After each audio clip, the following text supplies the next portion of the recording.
Il y a des joueurs qui marquent un club, d'autres qui marquent une nation. Mais il y en a aussi qui éclaboussent de leur talent toute une génération. La France a eu la chance de connaître cela. Plusieurs fois, certes, mais s'il y en a bien un dont on se souviendra pour l'histoire, c'est Zinedine Zidane. Doté d'une inspiration technique incroyable, capable de faire changer un match à lui tout seul, il a su par sa classe faire valoir ses qualités dans tous les clubs par lesquels il est passé. Le natif de Marseille aura éclairé le football de son époque, tant en club qu'en sélection. Passé par le Grand Bordeaux, la Vieille Dame, mais aussi la Maison Blanche, sa carrière est le synonyme d'une volonté de réussir. Dans cette vidéo, nous allons tenter de retracer l'histoire d'un génie au sommet de son art. Si cette vidéo vous plaît, n'hésitez pas à vous abonner et mettre un like pour nous soutenir. Il est bien frappé au premier poteau. But de Zidane. Zidane sur ce premier corner français. C'est en 1987 que Zinedine Zidane rejoint le centre de formation de l'AS Cannes, dirigé à l'époque par Guy Lacombe. À l'aise chez les catégories jeunes, Jean Fernandez, entraîneur de l'équipe première, le fait monter à l'âge de 16 ans avec le groupe professionnel. Il découvre et participe aux séances d'entraînement sans forcément faire ses débuts. Ce n'est qu'une année plus tard, le 20 mai 1989, que Zinedine Zidane entre en jeu contre le FC Nantes et se lance enfin dans le grand bain.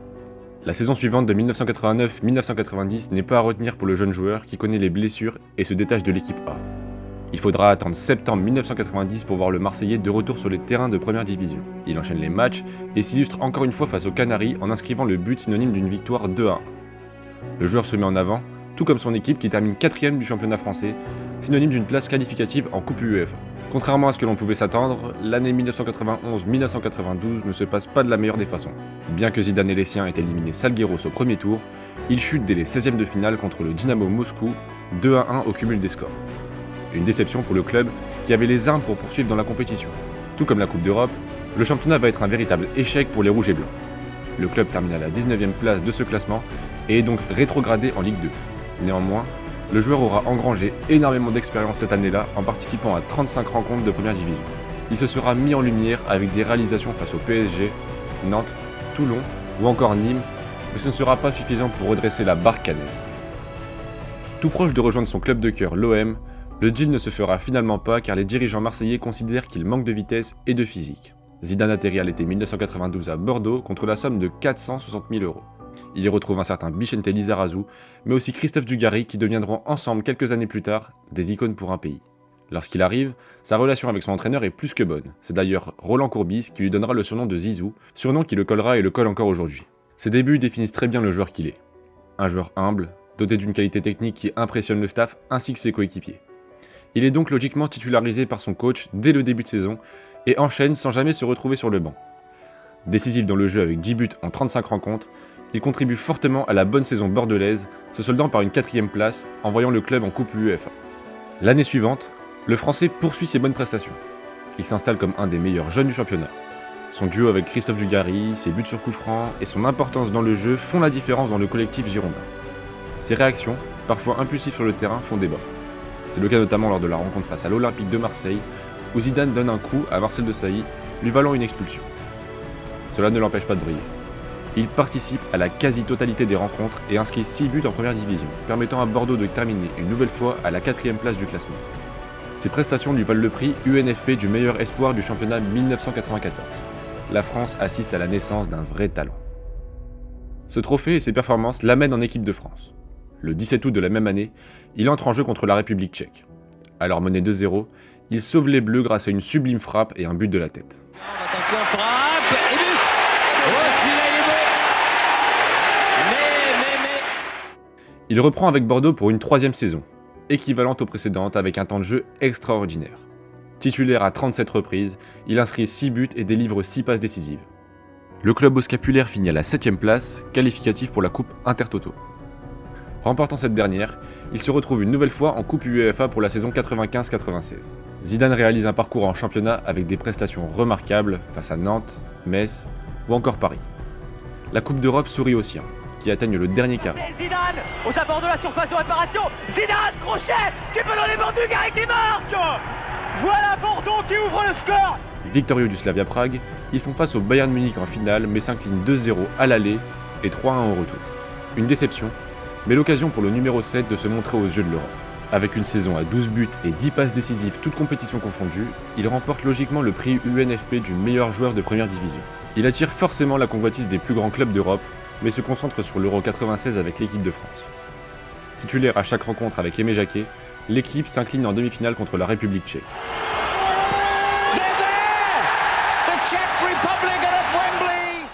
Après la compétition, il choisit de s'engager avec la Juventus de Turin contre 5,3 millions d'euros, équipe considérée à l'époque comme une des meilleures sur le continent. Il arrive dans une équipe qui travaille différemment, d'un autre calibre. Pas adapté physiquement, le joueur avouera que ses débuts ont été compliqués, avec une grosse fatigue aux entraînements et quelques vomissements. Entre Didier Deschamps, Jugovic et Antonio Conte, il est difficile pour le jeune homme de 24 ans de s'imposer. Il joue son premier match avec les Turinois en septembre 1996 contre Reggiana. Le joueur s'adapte peu à peu et devient un élément fort de cette équipe. La Juventus termine championne d'Italie avec 65 points, mais son parcours en Ligue des Champions montre que Zidane et les siens entrent dans une nouvelle dimension. Triple passeur décisif contre le Rapid de Vienne en phase de groupe, il s'illustre une nouvelle fois en demi contre l'Ajax d'Amsterdam. Malheureusement, les Italiens s'inclinent en finale contre le Borussia Dortmund sur le score de 3-1. Zidane a ajouté quelques mois auparavant la Supercoupe de l'UEFA à son palmarès en écrasant le Paris Saint-Germain et en délivrant une passe décisive. Il termine la saison avec 7 buts toutes compétitions confondues en 44 rencontres, avec une Juventus parmi les meilleurs clubs de l'époque. Ces passes décisives deviennent une signature, avec de nombreuses offrandes pour ses coéquipiers, à commencer par Alessandro Del Piero, grand attaquant de l'époque. Pour Zidane, tout se passe au mieux. Même sa relation avec son entraîneur Marcelo Lippi justifie la réussite du joueur. Il est emmené au sommet lors de la saison 1997-1998 et sera couronné de succès. Vainqueur de la Supercoupe d'Italie, le Scudetto est une formalité pour les Turinois qui l'emportent avec 74 points. Le numéro 21 de la Juve est aussi adroit devant le but qu'avec ses partenaires. Il alimente ses attaquants comme personne ne sait le faire à l'époque et rend le jeu facile. 20 mai 1998, Juventus Turin, Real Madrid, dans une Amsterdam Arena pleine à craquer. La Maison Blanche fait plier la vieille dame sur le plus petit des scores, 1-0 pour les Espagnols. Après une telle saison, Zidane échoue en finale contre une très belle équipe madrilène. En fin d'année, Zidane est appelé par Aimé Jacquet pour disputer la Coupe du Monde 1998 qui se déroule en France. Premier de leur phase de poule, les Bleus se défendent de l'Italie en quart de finale et de la Croatie en demi. Il est l'heure pour le génie d'endosser le costard et de montrer au monde entier que le meilleur joueur de la planète est français. Il est bien frappé au premier poteau. Zidane sur ce premier corner. Djorkaeff et but. Zidane. Deuxième but de Zidane. Je vous avais dit, il y avait le corner qui venait, il y a eu 2 corners. Et c'est fini. L'équipe de France est championne du monde. Zidane réalise sa plus belle saison. Il est vu comme un héros mettant la France au sommet du monde. Son visage est affiché sur l'Arc de Triomphe et la foule scande partout son nom. Il remporte donc logiquement le Ballon d'Or de l'année 1998 avec un palmarès et des prestations dont on se souvient encore aujourd'hui. Son après-Coupe du Monde ne restera pas comme l'un des moments les plus marquants de sa carrière. Dans une saison marquée par les blessures, Zidane ne dispute que 25 rencontres pour 2 buts et 3 passes décisives. Tout comme en championnat, la Juventus n'épate pas sur la scène européenne et s'incline en demi-finale face au Manchester de Sir Alex Ferguson. Mais le joueur ne va pas en rester là et retrouve la forme l'année suivante. Son temps de jeu revient à la normale et il inscrit des buts qui resteront gravés dans les esprits des supporters turinois, comme celui face à la Regina ou encore l'AS Roma. La saison n'est pas flamboyante, mais lui permet d'arriver en jambes pour l'Euro 2000. Une compétition une nouvelle fois triomphante pour le numéro 10 français, cruciale face à l'Espagne ou encore le Portugal. Tombeur de l'Italie en finale, les Bleus s'en sortent et sont sur le toit de l'Europe. Encore une fois, Zidane écrit l'histoire et est élu meilleur joueur de la compétition.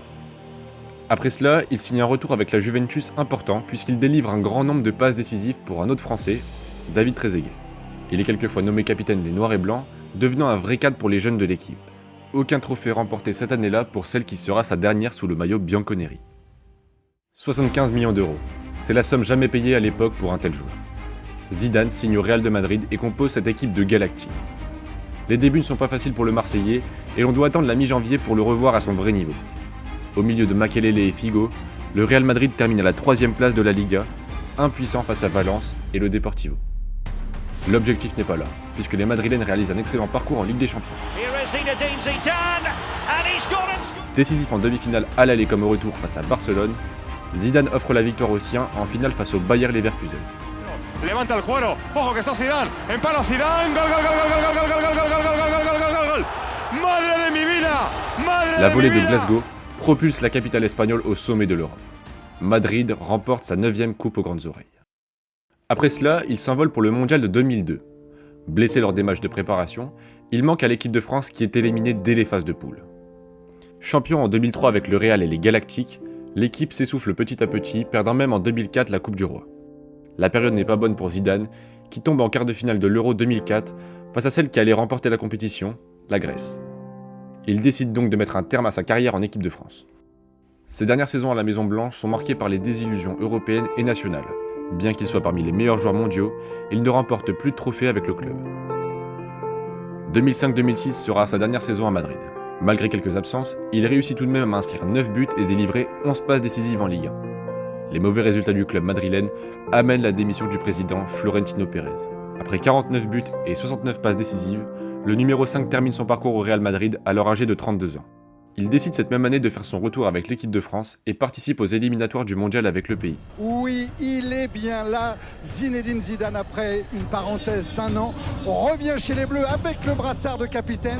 Skilacci, sorti de Joseph, Meneur de cette équipe aux côtés de joueurs ayant eux aussi repris leur carrière internationale, il emmène les Bleus en finale de la Coupe du Monde en Allemagne.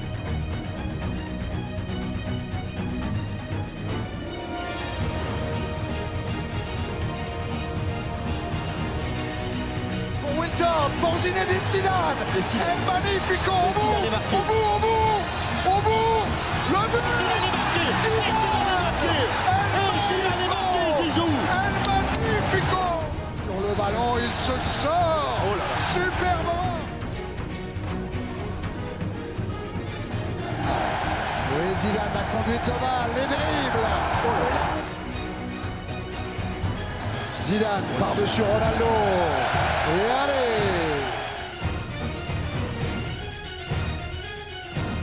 Zizou. Vas-y mon Zizou, c'est dedans. Contre l'Italie, il s'offre cette fameuse panenka face à Gianluigi Buffon, permettant à la France de mener. C'est parti, la panenka. Est-ce qu'elle est dedans? Elle est pas dedans. Oui, elle est dedans. Oui, elle est dedans. Rattrapés quelques minutes plus tard à cause de Materazzi, les deux équipes sont envoyées en prolongation. À la 110e minute, il donne ce célèbre coup de tête, synonyme d'expulsion. Oh Zinedine, pas ça, pas du tout avec pas ça Zinedine, pas ça Zinedine. Non. Oh non, pas ça, pas aujourd'hui, pas mal. Ses coéquipiers s'inclinent au terme de ce match au tir au but, match qui s'annoncera être le dernier de sa carrière. Au-delà des buts et des passes décisives, Zidane aura été au sommet de son art par sa technique, sa vision de jeu et son humilité. Il aura fait vibrer les foules et marqué des générations qui considèrent aujourd'hui ce joueur comme l'un des meilleurs de ce sport. Récemment lancé dans une carrière d'entraîneur, il a encore montré ses qualités sur les bancs des plus grosses compétitions européennes. Et vous, c'était quoi le meilleur souvenir de Zinedine Zidane ?